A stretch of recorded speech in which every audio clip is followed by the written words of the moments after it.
सबसे पहले आरएल से शुरुआत करें। बिल्कुल, रिलायंस के फ्यूचर्स में दिल पे पत्थर रख के बिक वाली की राय है। दिल पे पत्थर इसलिए नहीं कि मतलब कोई मतलब नंबर अच्छे और में बेचने की राय, नंबर तो ख़राब ही है हर एक पैमाने पे। रिटेल बिजनेस की बैंड बजी हुई है, मज़ा नहीं आया। लेकिन इसलिए कि 10% गिरा हुआ स्टॉक रहा, इसी महीने गिरा इतना ज़्यादा, तो इसलिए थोड़ा सा ओवरसोल्ड जरूर है। तो लोअर लेवल पे सावधान रहे। 1450 स्टॉप लॉस है, 1440 1429 के टारगेट के लिए। आईसीआईसीआई बैंक के फ्यूचर्स में खरीदारी करने की राय है। 1400 का स्टॉप लॉस है, 1425 1436 1450 तक के टारगेट के लिए। नतीजे मिले जुले हैं, लेकिन बख्शिश आपका 2 साल का एक्सटेंशन बाजार को पसंद आएगा। तीसरा रिजल्ट है एचडीएफसी बैंक का, जहां पर 917 के स्टॉप लॉस के साथ खरीदारी करने का मौका बन सकता है। स्ट्रिक्ट टाइट स्टॉप लॉस रखें, क्योंकि तकनीकी तौर पर स्टॉक कमज़ोर है, लेकिन लॉन्ग टर्म के हिसाब से खरीदारी का मौका भी दे रहा है। देखते हैं अगर आज ही बढ़ जाए क्या है। पहले 940 के ऊपर इसको भी बंद होना काफ़ी ज़रूरी है। कैश लेवल की बात करूँ, वैसे मैं लेवल फ्यूचर के दे रहा हूँ, लेकिन कैश में 940 के ऊपर बंद होना जरूरी है।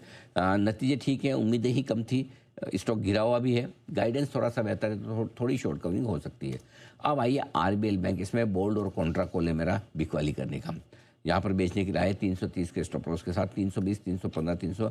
बैंक्स में आज का एक्सीडेंट अगर होगा तो यही होगा। अच्छा, ठीक है, क्योंकि नतीजे लग रहा है देखने में अच्छे, लेकिन इंटरनल्स कमज़ोर है। शुक्रवार को ऑलरेडी 4% दौड़ा हुआ स्टॉक है, तो मुझे लगता है कि 330 के आसपास ही जाकर टिकता नहीं है, वहीं से प्रॉफिट बुकिंग आती है। 300 के नीचे आता है तो मुझे लगता है वापस 300 की यात्रा कर सकता है आरबीएल बैंक, कोई बड़ी बात नहीं। इस बीच आइए 2 आईटी कंपनियों के नतीजे आए थे, टेक महिंद्रा और विप्रो।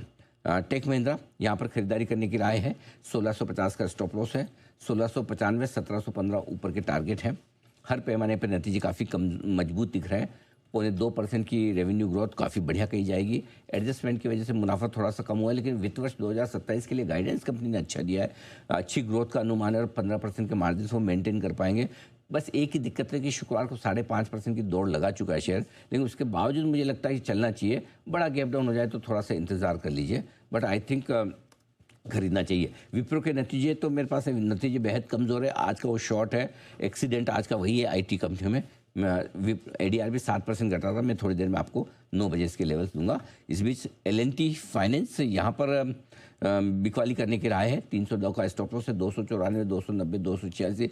देखने में नंबर आपको बड़े पसंद आएंगे, ऐसे लेंगे अरे वाह इतने बढ़िया नंबर से। सेम पूनावाला में भी देखने में नंबर्स बहुत बड़े हैं, लेकिन मुझे लगता है अनुमान से कमज़ोर भी है, और जितना शेयर ने दौड़ लगाई है वैसे नंबर्स नहीं। आज थोड़ी सी एनबीएफसी कमज़ोर रह सकते मुझे लगता है एल&टी और पूनावाला के नंबर्स के बाद में।